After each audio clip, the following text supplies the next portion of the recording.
ฮัลโหลสบายดี Good morning วันอาทิตย์มืดมาเนี่ยจะมาสาธิตเรื่องวิธีการดื่มกาแฟเนาะอาจจะบ่เป็นการอย่างเนาะเหมือนกับเฮาดื่มกาแฟทั่วไปนะครับก็คือเฮามีกาแฟ Slim Roast Optimum ที่มันเป็นกระปุกและมันเป็นกาแฟที่สำเร็จรูปแล้วเรียบร้อยเนาะสำหรับคนใหม่นะอันนี้คือคนเก่าอาจจะกินมันจะมีสกู๊ปอยู่ข้างในอยู่ในข้างในโอเคสำหรับคนใหม่เลยเนาะสำหรับคนใหม่ที่ยังบ่เคยดื่มกาแฟตัวนี้มาก่อนหรือว่าบ่เคยดื่มกาแฟดำมาก่อนเนี่ยแนะนำให้ดื่มประมาณครึ่งหรือว่า1/4ก่อนก็ได้หรือว่าครึ่งนึงก็ได้ครึ่งสกู๊ปเพราะว่าเวลาเราดื่มเนี่ยคือว่าบางคนมันปรับสภาพร่างกายบ่ทันอาจจะเมาหรือว่าวินหัวหน่อยนึงนะแต่ว่าถ้าสมมุติว่าผู้ใดคอกาแฟดื่มกาแฟดำอยู่แล้วอาจจะบ่มีปัญหาเนาะแต่สำหรับผู้ใดที่ว่านั่นก็ดื่มไปเลยจัดไปประมาณ1สกู๊ปเลยเพราะว่าในอยู่ในน้ำหนักสุทธิของเราประมาณ118 กรัมเนาะกินได้30มื้อสำหรับที่ว่าเฮากินทุกๆมื้อเนาะทุกมื้อ1สกู๊ปนะ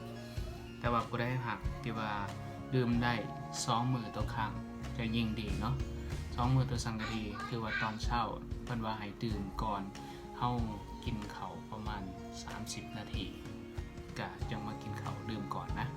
โอเคบางคนเนี่ยก็บ่กินข้าวแต่ว่าแนะนำให้กินอาหารเช้าน้อยนึงเพื่อจะไปเฮ็ดให้กระเพาะของเรามีของเคี้ยวของบดเนาะมันจะบ่เฮ็ดให้กระเพาะของเราอักเสบ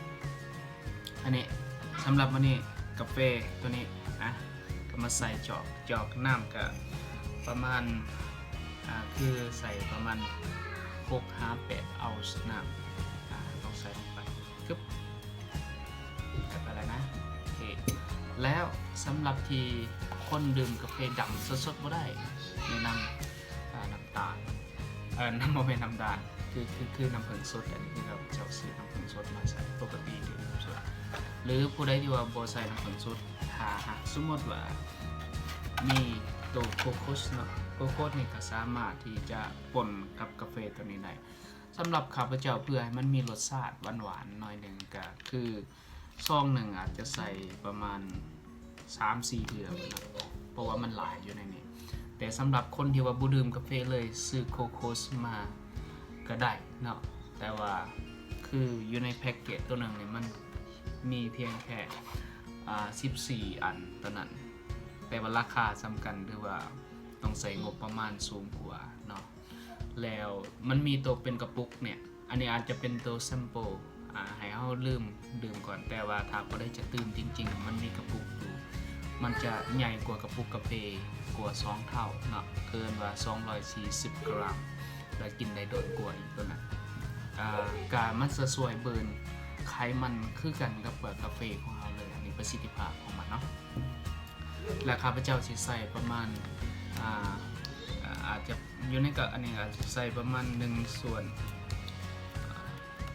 น้อยหนึ่งเพื่อให้มันมีรสชาติหวานๆหน่อยหนึ่งพอดื่มได้ข้าพเจ้าดื่มขมบ่ได้แต่ว่าคุณผ่อนค่อนข้างแบบว่าดึงน้อยหนึ่งแหละตะกี้เนี่ยคือดื่มขมเนี่ยคือแบบขมจริงๆเลยแต่ว่าใส่น้ำผึ้งเนี่ยอำลำหอมดีกาแฟของเราเนาะแล้วก็มาใส่น้ำร้อนหรือว่าน้ำอุ่นนี่แหละประมาณนี้ใส่เข้าไปโอเคปึ๊บใส่ไปแล้วก็มาคน ง่ายๆเนาะและสำหรับคนใหม่เลยเข้าให้ดื่มเกินว่าครึ่งนึงเนี่ยประมาณ4-5 มื้อหลังจากนั้นก็ค่อยเพิ่มขึ้นบางคนก็ตัวไดนาไมต์เนี่ยเบื้องต้นนี่กินเข้าไปแล้วอาจจะบ่อยากเข้าแต่ว่าในส่วนกลางๆไปแล้วมันจะเห็นเอาอยากเข้ามันเริ่มเบิร์นไขมันนำเวลามันเบิร์นไขมันจะเอาไขมันของเราไปเป็นพลังงานแล้วมันจะเห็นให้เราหิวเหมือนกับเข้าไปออกกำลังกายหนักๆแล้วมันเบิร์นไขมันแล้วกำลังมันจะเมื่อยแล้วมันต้องการอยากอาหารเข้าไปเช่นเดียวกันตัวนี้ไม่จำเป็นต้องไปออกกำลังกายแต่ว่ามันจะเบิร์นไขมันนำไขมันของเราไปเป็นพลังงานแล้วมันจะเห็นให้เราอยากเพราะฉะนั้นต้องบอกไปทุกคนตัวนี้ก็ต้องตกใจแต่ว่าเวลาการกินนะ บางคนบอกโอ้มีกาแฟดีกินเท่าไรก็กินได้แปลว่าถ้าเฮาคลำใดเรื่องของมันเรื่องแป้งเรื่องของหวานนี่เป็นนิ่งดีเนาะมันจะเฮ็ดให้เฮาลงไวที่สุดโอเคนะสำหรับวันนี้ก็ขอบใจหลายๆที่มาทุกคนขอให้เป็นไดมอนด์นะกินดีเห็นผลแล้วบอกต่อแล้วแชร์กาแฟดีๆให้หลายๆคนมีกำลังต้องการอยากลดไขมันต้องการอยากรักษาสุขภาพมีปัญหาเรื่องคอเลสเตอรอลเรื่องความดันและเป็นเบาหวานตัวนี้ของเรามันจะสวยได้เนาะอันนี้ก็เป็นการสร้างนักทำบุญอีกอันหนึ่งขอบใจเด้อ